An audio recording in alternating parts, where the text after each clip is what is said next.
Bismillahirrahmanirrahim. Alhamdulillahi rabbil alamin wassalatu wassalamu ala asyrafil anbiya'i wal mursalin sayyidina wa habibina wa syafi'ina wa qurrati a'yunina Muhammadin wa ala alihi wa sahbihi wa sallim ajma'in wa la hawla wa la quwata illa billahil aliyyil azim amma ba'du. Sekarang kita akan membahas tentang mujibatul ghusl. Apa saja yang mewajibkan mandi? Apa sebab-sebab yang mewajibkan seseorang untuk melakukan mandi wajib? Mujibatul ghusli la yajibu 'alal mar'ati al-ghuslu illa idza wajada ahadu mujibatihi wa hiya sittatun. Tidak diwajibkan bagi seorang wanita untuk melakukan mandi wajib, mandi dengan niatan mengangkat janabah, kecuali jika ada 6 atau salah satu dari 6 sebab yang akan kita pelajari ini. Jadi selain daripada ini nggak wajib mandi junub. Selain daripada 6 ini tidak diwajibkan untuk mandi junub. Apa diantaranya? Khurujul mani fil yaqadhah au fil manam. Keluarnya mani baik dalam keadaan terjaga ataupun dalam mimpi. Maknanya dalam keadaan terjaga itu dalam keadaan nyata, bukan mimpi. Kalau dalam keadaan tidur, mimpi, apabila di dalam mimpi dia mimpi basah, lalu setelah bangun mendapati celananya atau sarungnya atau tempat tidurnya tadi itu basah, maka sudah diwajibkan mandi. Laki-laki dengan wanita beda. Kalau wanita tidak sampai keluar, kalau laki-laki itu sampai keluar, maknanya basah sampai keluar. Kalau wanita ketika dia merasa keluar mani dalam keadaan terjaga, wajib baginya mandi. Tapi dalam keadaan mimpi, ya, dalam keadaan mimpi, dan ketika bangun dia tidak merasakan seakan-akan terjaga, maka tidak wajib baginya mandi junub. Beda dengan laki-laki. Kalau laki-laki ketika dia melihat dalam keadaan mimpi, terus ketika bangun mendapati tempat tidurnya basah atau celananya basah, sarungnya basah, maka bisa dipastikan wajib mandi bagi seorang laki-laki. Wasani al-jima'. Jima' seorang laki-laki dengan wanita, suami istri. Fa idza jama'aha zawjuha mathalan wajaba 'alaiha al-ghusl. Apabila seorang wanita dikumpuli oleh suaminya, wajib bagi wanita itu melakukan mandi. Nah, di sini dikatakan walau bighairi inzal, meskipun maaf nggak sampai keluar. Dengan masuknya saja sudah mewajibkan mandi. Yang ketiga, as-salisu al-haidu. Haid. Fa idza hadatil mar'a wa tahurat min haidiha lazima al-ghusl.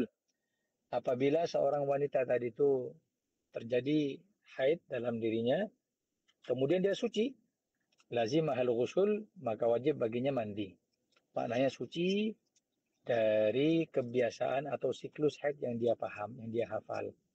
Kan yang kita tahu warna darah kan macam-macam.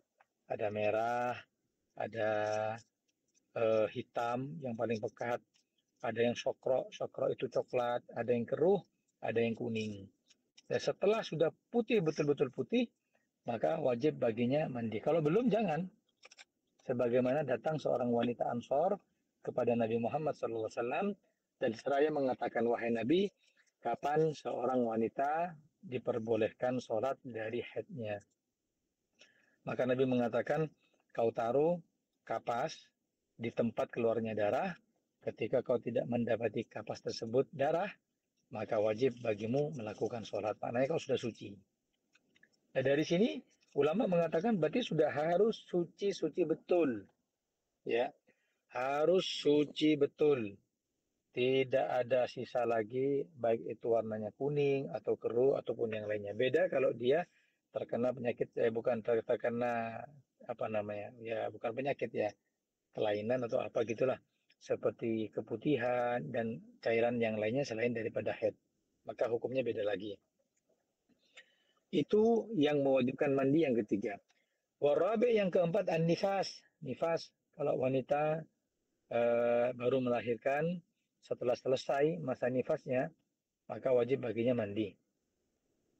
Fa'idza ra'atid dam ba'dal wiladah wa anqata'a wajib al-ghusl, apabila wanita tadi itu melihat darah setelah melahirkan kemudian terhenti, yang mana kalau kita lihat minimal orang itu terkena darah nifas yaitu majjatun, sekejap. Beda dengan haid. Kalau haid harus sehari semalam atau hitungan 24 jam. Contoh nih, ada orang keluar darah. Ini bukan hamil ya, orang normal. Ada orang keluar darah, seorang wanita. Terus selama keluar darah tadi itu hitungannya pas 24 jam. Bagaimana? Bisa dikatakan darah itu adalah darah haid. Baik itu sehari itu ataupun 2 hari atau 3 hari. Misal, sehari ini keluar 15 jam, kemudian hari besok berhenti, kemudian besok keluar lagi sekitar 5 jam, hari ketiga berhenti, hari ketiga keluar lagi 5 jam, berarti 25 jam. Bagaimana? Bisa dikatakan darah itu haid. Beda dengan nifas. Kalau nifas, minimal nifas itu majjatun, sebentar saja, sedikit. Maka sudah dikatakan darah itu nafas. Kalau sudah berhenti, wajib baginya mandi. Al-khamis yang kelima adalah al-wiladah. Al-wiladah tadi itu melahirkan. Fa'idha waladat walau min ghairi baladin wajaba 'alaiha al-ghusl. Apabila seorang wanita melahirkan satu anak meskipun tanpa ada balal itu basah, tanpa ada dibarengi dengan darah ataupun yang lainnya, tetap wajib baginya mandi. Meskipun apapun yang keluar ya. Misalkan yang keluar itu bukan anak, yang keluar itu orok, yang keluar itu darah, gumpalan darah, yang keluar tadi itu adalah potongan janin, yang keluar itu apapun, maka sudah dikatakan melahirkan. Nah, orang yang melahirkan pasti setelahnya akan mengalami masa nifas. Maka dari itu, seorang yang melahirkan lalu mengalami masa nifas, maka hendaknya mandinya 2 kali. Jadi setelah dia melahirkan, wajib mandi. Setelah itu, dia melakukan namanya nifas. Udah nifas, setelah beberapa saat berhenti nifasnya, baru mandi kedua kalinya. Jangan dibarengkan jadi satu. Setelah lahiran, udah sekalian nifas. Setelah nifas, baru mandi satu. Bagaimana? Jangan. Karena melahirkan kan sudah selesai. Berarti penyebabnya sudah selesai. Kalau sudah selesai, cepat mandi. Cepat mandi. Maka seorang wanita yang melahirkan lalu mengalami masa nifas, wajib mandinya 2 kali. Kemudian as-sadis yang keenam adalah al-mautu wal mukhatib bihil ahya. Yang wajib mandi junub adalah orang yang sudah meninggal. Maknanya yang wajib itu yang memandikan. Bukan mayitnya, tapi yang memandikan itu harus mengetahui tata cara bagaimana memandikan mayat. Maka 6 hal inilah yang wajib bagi kita seorang wanita untuk melakukan mandi janabah. Ayuhal hadirat yang dimuliakan oleh Allah, furudul ghusli. Fardunya mandi. Fardu itu adalah sesuatu yang diwajibkan. Kalau tidak ada ini atau tidak dilakukan ini, maka mandinya nggak sah. Apa saja furudul ghusl? Fardunya mandi, isnani, ada 2. Al-awwal an-niyah, wajib niat. Wa qad dzakarna kaifiyataha falau ittasalat wa lam tastahdhir an-niyah biqalbiha lam yakfiha dzalika al-ghusl. Niat ini sudah dibahas ya. Ingat, niat itu bukan yang di lisan tapi yang di hati. Untuk memudahkan agar hati bisa berniat, maka sunnahnya akan dengan lisan. Contohnya ngambil gayung, isi air. Kita lafadzkan nawaitul ghusla li raf'il hadathil akbari lillahi ta'ala. Atau nawaitul ghusla li raf'il janabah. Boleh. Atau nawaitul ghusla liraf'il hadatsil akbar. Sudah selesai, boleh. Apapun niat-niatnya yang sekiranya itu bisa mengangkat hadas besar. Setelah itu, setelah niat, baru dibarengkan niat tadi itu dengan perbuatan. Jadi, sepura ya, ngala aing, ambil air, sambil disiramkan sambil niat. Cepyor, nawaitul wusla, liraf'il hadatsil akbari, lillahi ta'ala. Itu yang benar tata caranya. Jadi kalau lebih lengkapnya, sebelum mandi, sebelum disiram sama air, niat dengan lisan dulu. Nawaitul ghusla li raf'il hadatsil asghari li raf'il hadatsil akbari fardhu lillahi ta'ala. Ambil air, terus pertama kali siraman, niat lagi di hati. Nawaitul ghusla li raf'il hadatsil akbar fardhu lillahi ta'ala. Itu yang benar. Asani yang kedua, fardu mandi yang kedua adalah ta'mimul badan bil ma, meratakan seluruh badan dengan air. Wa yajibu 'alaiha an taghsil jami'a badaniha sya'ran wa sya'ran. Wajib semuanya kena air, ya. Mau yang rambutnya panjang itu harus kena air semuanya. Makanya kalau bahasa kita dikeramasin. Waktunya keramas, ya keramas itu maksudnya kalau pakai sampo biar itu semuanya menyerap air mandi wajib ke seluruh badannya. Wa tata'ahad al-ma'atif, ingat daripada lipatan-lipatan kulit yang ada di badan kita seperti telinga, daun telinga. Kadang ini tak gening. Budina ya, kopeng ini kadang tidak kena atau dalamnya telinga. Ini wajib kena. Ambil air ya, dibasahin. Terus setelah itu pola ada lipatan-lipatan perut atau di bawahnya dada, ketiak, wajib seluruhnya kena air. Makanya paling enak itu mun beda kolam renang atau bathtub atau bak mandi yang besar terus bisa dibuat untuk abeke, itu langsung nawaitul ghusla li raf'il hadatsil akbari fardhu lillahi ta'ala. Abeke sekalian langsung keluar. Ya, pada nyelam kolam, nyelam sekalian, kemudian langsung ke atas. Nyelam sekalian langsung selesai, itu hadas besarnya terangkat, junubnya hilang, dan sudah punya wudhu. Nyaman kan? Ya. Kenapa?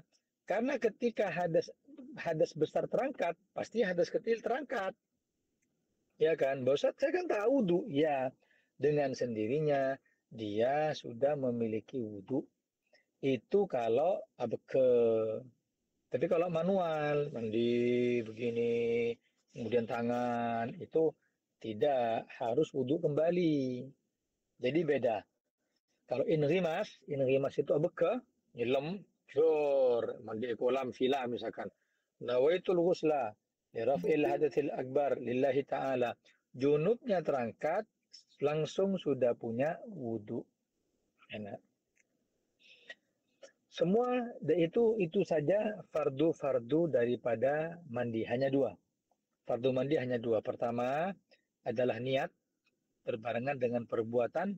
Yang kedua adalah meratakan air ke seluruh badan.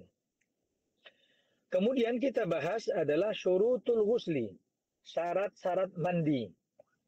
Tamaniyatun, ada 8. Wahia syurutul wudu al-madhkurah, yaitu seperti syaratnya wudu yang telah disebutkan. Apa saja? Coba kita lihat. Apa syaratnya wudu sama dengan syaratnya mandi, cuma ada tambahan. Pertama, harus Islam. Harus tamyiz. Tamyiz itu orang anak kecil yang bisa makan sendiri, minum sendiri, cebok sendiri, itu sah wudunya atau sah mandinya. Di antaranya syarat wudhu dan mandi, suci dari haid dan nifas. Nggak boleh masih dalam masa haid atau yang keluar darah keruh, terus dia mandi janabah. Nggak bisa, nggak sah, karena tidak memenuhi syarat. Wah, di antaranya juga syaratnya mandi sama dengan syaratnya wudhu. Tidak ada anggota badan yang bisa merubah air. Seperti cat, ataupun tinta, mangsen, semuanya. Kemudian yang selanjutnya, tidak ada sesuatu yang bisa mencegah sampainya air ke kulit, termasuk syarat-syaratnya mandi. Misalkan ada orang yang tanya, Ustadz saya boleh tatuan? Tidak boleh. Tapi saya tatuan bukan di anggota wudhu. Kan yang tidak boleh anggota wudhu. Syaratnya wudhu tidak ada sesuatu yang bisa mencegah masuknya air ke kulit. Itu kan wudhu. Iya, saya mau tato misalkan di mana yang selain anggota wudhu. Di dada atau di punggung. Kan bukan anggota wudhu. Bagaimana? Kita jawab, tetap tidak boleh karena termasuk daripada syarat mandi adalah tidak ada sesuatu yang bisa mencegah masuknya air ke kulit. Ya. Kemudian mengetahui kefarduan mandi. Yang ketujuh adalah tidak meyakini fardu tadi itu yang dua, niat sama meratakan air ke seluruh badan. Tidak menyangka ini sunnah. Kalau menyangka ini sunnah, nggak sah mandinya. Kemudian wal ma'ut tahur, air yang suci. Itu syarat-syarat daripada mandi. Jadi sama persis dengan syarat-syaratnya wudhu. Ya. Kemudian, bagaimana tata cara mandi dengan baik ataupun secara sempurna? Pertama, taghsilul kafain, cuci tangan dulu, pergelangan tangan dicuci. Kemudian, tsummal faraj wa ma hawalaiha. Kemudian mencuci atau mensucikan kemaluan depan ataupun belakang. Kelai keadaan. Kemudian summa tamatmat wastasyak wal istinsyak. Kemudian kumur-kumur dan memasukkan air ke dalam hidung. Baru wudu. Summa tawadda wudu'an kamilan. Lalu wudu secara sempurna kewajibannya sunnahnya. Pakai siwak dan segala macam. Setelah itu, summa tata'ahudil ma'atif. Kemudian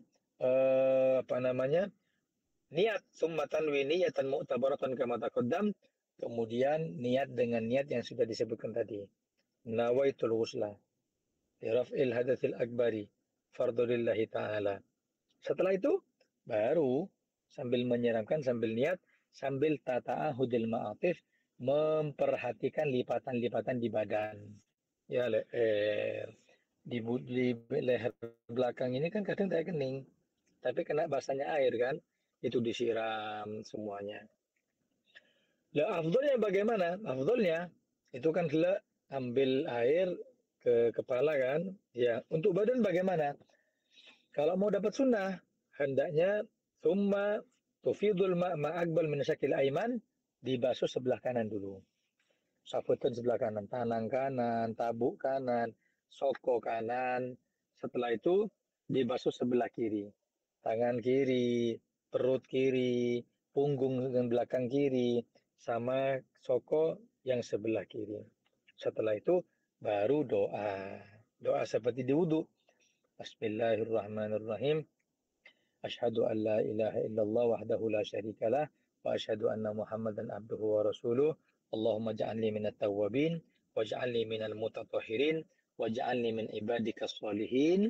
Kemudian baca inna anzalnahu fi lailatul qadr wa ma adraka ma lailatul qadr. Lailatul qadri khairum min alfi syahr. Tanazzalul malaikatu warruhu fiha biidzni rabbihim min kulli amr. Salamun hiya hatta matla'il fajr. Diambil atau dibaca 3 kali surat Al-Qadarnya. Selesai. Itu tata cara daripada mandi. Ustadz, namun mandi kok tua sampo? Tidak wajib. Maknanya sampo itu agar agar merata air yang masuk ke kepala tadi itu. Ustadz tanya, ya, ini ada suami istri berhubungan, suami istri hubungan badan. Setelah itu kan wajib mandi, ya wajib mandi. Setelah mandi, loh, kok maaf ngalir lagi tuh, ada mani keluar dari kemaluan yang wanita. Bagaimana? Apakah mandi lagi atau apa kewajibannya? Nah, jawabannya adalah kata ulama dilihat. Kalau ketika mani yang keluar setelah mandi itu seorang wanita masih ada hawa nafsunya, ada libidonya, kianapso, berarti maninya itu bercampur dengan maninya sendiri. Jadi maninya suami bercampur dengan maninya sendiri, maka wajib mandi kembali. Tapi ketika kalau misalkan itu mani keluar kedua kalinya, dia sudah tidak bernafsu. Enggak, sudah ada rasa apa-apa sudah. Tiba-tiba ngalir. Ini maninya siapa? Nah, maka ulama mengatakan kalau tidak ada nafsu, itu murni maninya suami, maka cukup wudhu saja, tidak wajib mandi lagi. Paham ya? Paham. Kemudian, Ustadz ini hidung, tiba-tiba dalam keadaan head, tiba-tiba besoknya sudah selesai headnya, suci.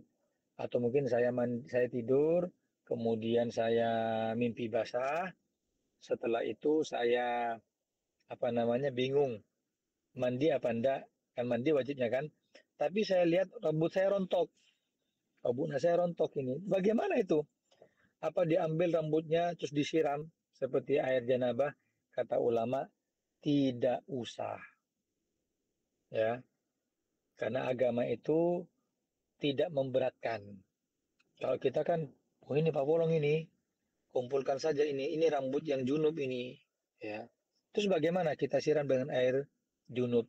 Nggak usah terlalu nggak usah terlalu ribet. Ada sebagian bahkan menemu obu rontok ketika dalam masa junub, maleles sosema polonga, karena si ulama bental lah balik. Mun bental balik kan tak nemu boleh sudah. Obu kan sudah kosong gitu loh. Bagaimana? Sudah cukup. Jangan memberatkan daripada agama. Laisa alaikum minad dini min haraj millata abikum Ibrahim. Kata Allah, Allah tidak menjadikan agamamu, wahai Muhammad, dalam keadaan berat. Terakhir pembahasan kita adalah ma yahrumu bil janabah. Apa saja sih yang diharamkan bagi orang yang berhadas besar? Al janabah hiya khurujul mani wal jima' wa yahrum biha wa bil bilad sittatu asya. Ada 6 hal yang diharamkan bagi mereka yang berhadas besar. Pertama, as-salatu, salat. Mau salat sunnah, salat wajib, salat duha, salat jenazah yang tidak ada ruku dan sujudnya, atau yang semakom dengan salat. Apa? Sujud tilawah, sujud syukur, sujud sahwi, tidak boleh karena semakom dengan salat. Kedua, wa tawaf. Tawaf nggak boleh dalam keadaan junub, ya. Dalam keadaan junub nggak boleh karena tawaf itu semakom dengan salat. Karena tawaf itu ketika di Masjidil Haram sunnahnya memperbanyak tawaf, bukan memperbanyak salat. Yang ketiga, wa massul mushaf wa hamluh.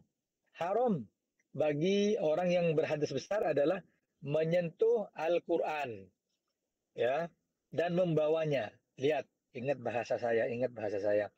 Menyentuh Al-Qur'an dan membawanya. Saya tahu oleh itu nyeting bengibe. Ya, menyentuh dan membawanya. Tapi membacanya tidak. Ya, membacanya tidak, kecuali bagi yang head nanti. Kecuali bagi yang head. Ya. Oh, enggak. Gini. Saya ralat. Ini salah ini. Ini kitabnya salah. Di sini dikumpulin semua sudah. Malet-malet tak bingung. Pokoknya junub gara-gara mani, gara-gara jima, gara-gara lahiran, gara-gara head, gara-gara nifas. 5 penyebab ini semuanya haram. Apa? Salat haram, tawaf haram, menyentuh Al-Quran haram, membawa Al-Quran haram, baca Quran juga haram. Papolong kafi, nyaman, mudah untuk dipahami. Wal lubthu fil masjid, menetap di masjid, duduk ataupun lewat di masjid juga nggak boleh. Kemudian membaca Al-Quran dengan niatan membaca. Ya, beda kalau orang haid itu baca Al-Quran dengan niatan tahassun. Apa tahassun? Baca untuk melindungi diri. Pada nama cara tip, ya, kan ada ayat Al-Qurannya itu kan, ada Fatihah, ada Kulhu, terus atau baca untuk perlindungan, bagaimana hukumnya? Tidak apa-apa. Awit tabarruka qiraati ba'dil aurat, atau dengan niatan membaca karena untuk cari barokah. Padana wirid, Wirid Al-Waqi'ah badal asar, kemudian ba'da subuh surat Yasin, ba'dal isya surat Tabarak, yang sudah rutinitas. Bagaimana hukumnya ketika haid? Boleh. Boleh terus dibaca, tapi jangan diniatkan membaca Al-Quran. Ya. Kalau misalkan dia tadi itu diniatkan membaca Al-Quran, hukumnya haram. Ustadz, ngelalar Al-Quran untuk setoran Al-Quran. Misalkan kita punya anak tahfidzul Quran. Dalam keadaan haid, dia wanita. Bagaimana? Haram. Karena ngelalar itu niatnya membaca Al-Quran. Ya. Adapun yang lainnya ada masalah. Ya. Ustadz ngireng. Tahu ngireng? Ngireng itu mengikuti. Jadi ada beberapa keluarga itu mengkulaku ngudi tilawatul Quran tartil. Ya Sudes, kemudian Imam Sanusi atau siapa itu Al-Husori. Itu tiba-tiba kita lisan ini mun hafal norok tibi kan begitu kadang kan. Contohnya wa ayatul lamma, loh anak kan apa namanya head mak bisa amunyi lisan ini, bagaimana hukumnya? Haram, tidak boleh. Ya, tidak boleh. Atau berhadas besar, tidak boleh. Misalkan dibaca Yasin wal Qur'anil Hakim innaka minal mursalin. Karena enak kita sambil masak. Tanoro ini, lisan tanoro. Ala siratim mustaqim tanzilal azizir rahim. Kita head, kita berhadas besar, bagaimana? Tetap haram, tidak boleh. Nah, maka itulah hal-hal yang diharamkan bagi mereka yang junub. Selesai pembahasan kita masalah mandi dan apapun yang diharamkan bagi mereka yang berhadas besar. Tentunya banyak pertanyaan yang insya Allah pertemuan berikutnya kita akan membahas tentang haid, nifas, dan istihadah. Kapan itu darah dikatakan haid, kapan itu dikatakan nifas, kapan itu dikatakan istihadah. Sebelum saya tutup, apa ada pertanyaan? Monggo silahkan. Wallahu a'lam.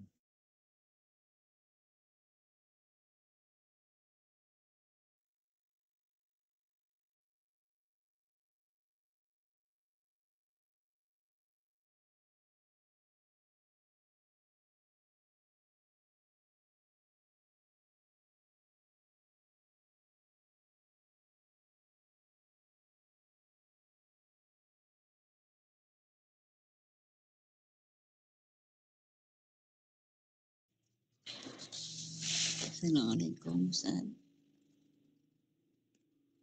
Waalaikumsalam. Saya mau tanya, tapi menyimpang dari tema ini Ustaz. Ya silahkan, nggak apa-apa. Saya mau tanya, gimana hukumnya kalau jenazah perempuan itu bertato? Apakah wajib dimandikan atau wajib disolatkan? Itu Ustaz.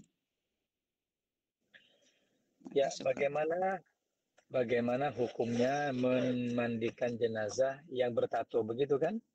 Iya, perempuan tapi. Ya, perempuan. Apakah wajib dihilangkan tatonya? Ulama mengatakan tidak wajib. Kenapa? Karena sesuatu yang sudah terjadi, apabila bisa dihilangkan dan dia mampu, maka wajib dihilangkan. Tapi apabila dia bisa dihilangkan tapi nggak mampu karena sakit, nggak mampu karena biaya, ya sudah termasuk daripada hal yang diuzurkan oleh syariat. Itu berlaku bagi yang hidup ataupun yang meninggal, laki-laki dan wanita. Terus bagaimana? Tetap disolati, dimandikan, dikafani, dan seluruhnya. Jelas? Iya, syukur. Ya. Saya kembangkan sedikit penjawabannya. Siapa sih yang tidak boleh disolati? Ya, siapa sih yang tidak boleh disolati? Semua jenazah yang itu masih dalam kategori Islam wajib disolati.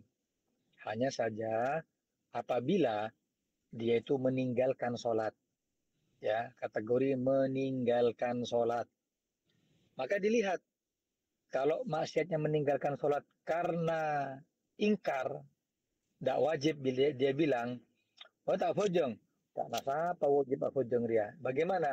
Tetap disolati, dimandikan, dikafani, tapi dimakamkan bukan di pekuburan orang Islam. Ya, Pak masuk ke kebun Cina, tapi kalau dia tadi itu meninggalkan sholat karena malas, betul fojang ulus sofojong boleh, ya aden boleh, ya. Bagaimana? Tetap disolati, dimandikan, dikafani, disolati dan dimakamkan di pekuburan Islam. Tapi dia berdosa besar, ya begitu. Adapun orang yang meninggal karena zina, membunuh orang, minum minuman keras, pada Naib Batu itu pernah kejadian. Ada seorang yang meninggal pegang botol, jadi malam minum. Megang botol meninggalnya. Bukan sangkaan lagi meninggal gara-gara alkohol. Wah, Pak Mudin, ya saya biasa memandikan jenazah, enggak mau untuk mandikan jenazah. Dia bilang ini neraka ini. Ini sudah neraka, enggak boleh dimandikan. Saya tegur.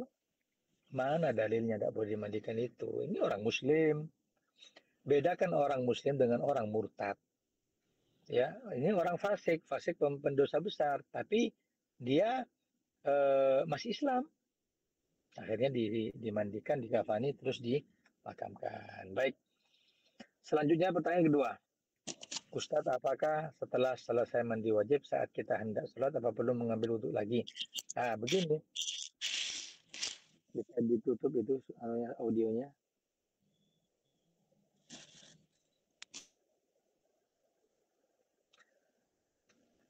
Selesai mandi wajib, apakah wajib kita wudhu lagi? Lihat. Kalau mandi wajibnya inrimas, abeke, kayak tadi tuh nyemplung ke kolam, tidak usah. Anda sudah punya wudhu. Tapi kalau mandi wajibnya manual, seperti yang kita sekarang ini, maka wajib wudhu lagi. Kecuali jika dia melakukan wudhu sebelum mandi, atau di tengah-tengah mandi junub, dia wudhu, dan tidak mendapatkan hal yang membatalkan wudhu, tak kentok, tidak menyentuh kemaluan. Bagaimana? Dia sudah punya wudhu setelah mandi. Kedua, saat kita selesai bersuci pada waktu asar, apa saat kita mengerjakan sholat asar, apa kita wajib juga mengkodok sholat duhurnya juga? Tak paham saya ini, maksudnya gimana? Hah? Dijelaskan mungkin barangkali.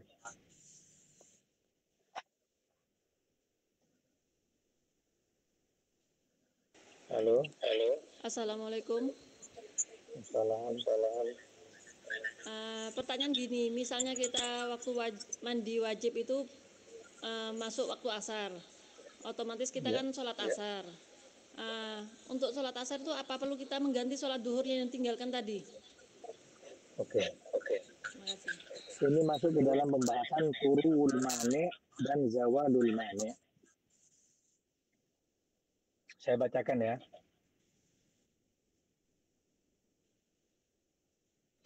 Apabila seorang wanita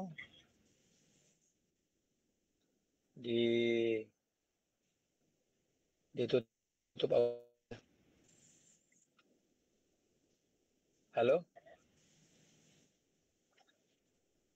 Apabila seorang wanita suci dari haid dan nifas, kemudian itu ditutup audionya tuh, saya tidak konsen.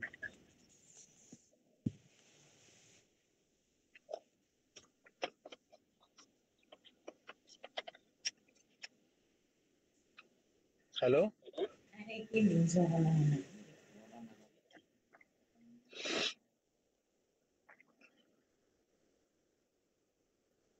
Sudah? Ya. Apabila ada seorang wanita, dia tidak haid normal, wanita normal. Kemudian datang haid setelah masuk waktu sholat. Jadi haidnya setelah duhur, 12:30. Waqad madha minal waqti zamanun yumkinuha fi'lus shalah. Dan waktu itu yang berlalu setengah jam itu bisa melakukan sholat. Walam yusalliha, tapi dia nggak sholat. Paham? Jadi mari duhur, azan, tak bojeng. Sampai setengah tung, setengah jam lewat sudah kan. Bagaimana? Waktu sholatnya berlalu, sedangkan dia mampu sholat di situ. Bagaimana? Maka wal wajib alaiha idza tahurat, maka wajib baginya ketika suci dari haid yang itu antak bitilkas sholah, cukup mengkodok sholat itu saja. Mengkodok sholat yang duhur saja. Kenapa? Itu kan saya haid. Iya, kamu berlalu waktu bisa melakukan sholat, kamu nggak sholat. Teledor. Terus bagaimana? Ya sudah, di waktu itu kamu wajib kodok sholat duhurnya saja. Sebentar saya tanya, ini paham apa enggak?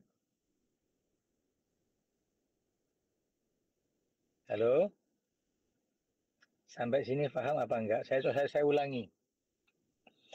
Contoh di asar. Perempuan normal, bejeng, biasa.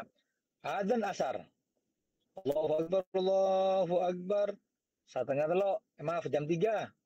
Dia tidak sholat sampai jam 4. Jam 4 keluar darah haid. Bagaimana? Wajib baginya mengkodok sholat ketika suci nanti. Sholat apa Ustaz? Ya asar malolo. Duhurnya, ya kan sudah sholat tadi. Kenapa kok kodok asar? Iya, kamu berlalu waktu sholat, kamu nggak sholat. Kan sudah berlalu, bisa 1 jam itu kan kamu sholat, kamu nggak sholat, kamu teledor. Maka sekarang syariat membebankan kamu untuk mengkodok sholat asarnya saja. Sudah ya? Halo, Assalamualaikum. Halo. Salam. Enggak, misalnya kita sucinya waktu ba'da asar ya, sholat asar gitu ya. Itu Ini pernah sekarang. Iya. Ini sekarang ini jawaban. Maksudnya setelah waktu suci itu ba'da asar dan masuk sholat asar kan. Itu ada yang bilang katanya kalau sholat duhurnya itu harus dikodok juga, harus diganti gitu. Makanya. Sabarnya. Ini kan ada 2 permasalahan.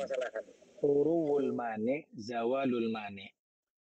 Datangnya penghalang dan hilangnya penghalang. Penghalang itu haid. Datangnya haid dan hilangnya haid. Yang saya bahas pertama itu datangnya haid. Sekarang saya jawab pertanyaan. Jadi malah dua-duanya terjawab. Hilangnya haid atau zawalul mane. Apabila seorang wanita mengalami dirinya haid ataupun nifas, terhenti darahnya sebelum keluar waktu sholat. Ya, sebelum keluar waktu sholat. Meskipun sebentar saja, walau biqadri lahdotin, meskipun sebentar saja. Asar ki haid. Para maghrib suci. Ya, para maghrib suci. Bagaimana? Yajib 'alaiha qada'u tilka shalat allati in qadam wa qad baqiya min waqtiha hatta qad takbiratul ihram. Wa kama yajibu qada'u tilka shalat qablaha kana tajma'aha. Maka wajib baginya untuk mengkodok sholat asar itu dan juga mengkodok sholat duhurnya. Paham? Iya, paham. Makasih. Ya, sekarang saya jelaskan lagi. Misalkan itu selesai haidnya di waktu duhur terakhir. Jadi kalau telok orang saparapat suci. Pertanyaannya, apakah dia wajib mengkodok sholat duhurnya saja? Ya, atau juga sama subuhnya dengan yang sebelumnya? Ulama mengatakan duhurnya saja. Kenapa? Karena subuh tidak bisa dijamak. Makanya kalau berhentinya di waktu kedua, maka wajib mengkodok waktu kedua dan pertama. Nyaman nggak ini bahasanya? Selesai haidnya di akhir asar. Bagaimana? Sebentar saja, kurang 5 menit. Pas bekto tarhim. Bagaimana? Wajib kodok asar dan duhurnya. Kenapa? Karena duhur bisa dijamak ben asar. Loh, ternyata Ustaz, itu berhenti pas sebelum subuh pas tarhim. Berma itu Ustaz, wajib kodok isya dan maghribnya. Tapi kalau di penghujung waktu yang pertama, saya haidnya selesai pas waktu maghrib Ustaz. Tarakah Isya itu bagaimana? Ya sudah, wajib qada maghribnya saja. Asar tidak usah, karena maghrib tidak dijamak dengan asar. Sudah jelas ini. Jelas insyaallah ya. Ada lagi? Sudah? Wallahu a'lam bishawab. Al-Fatihah bil qabul wa tamamin bil usul. Allahu yarzuqna wa iyyakunna al-ilm an-nafi' wal amal al-khalis al-maqbul wa husn at-ta'lim wad dalala 'ala al-huda wa yasurru bidzalika qalba nabiyina Muhammad sallallahu alaihi wasallam thumma ila arwahi walidina wa shaykhina wa dhabil huquq 'alaina wa ila hadratin nabiyil Mustafa Muhammad sallallahu alaihi wasallam bi sirril Fatihah.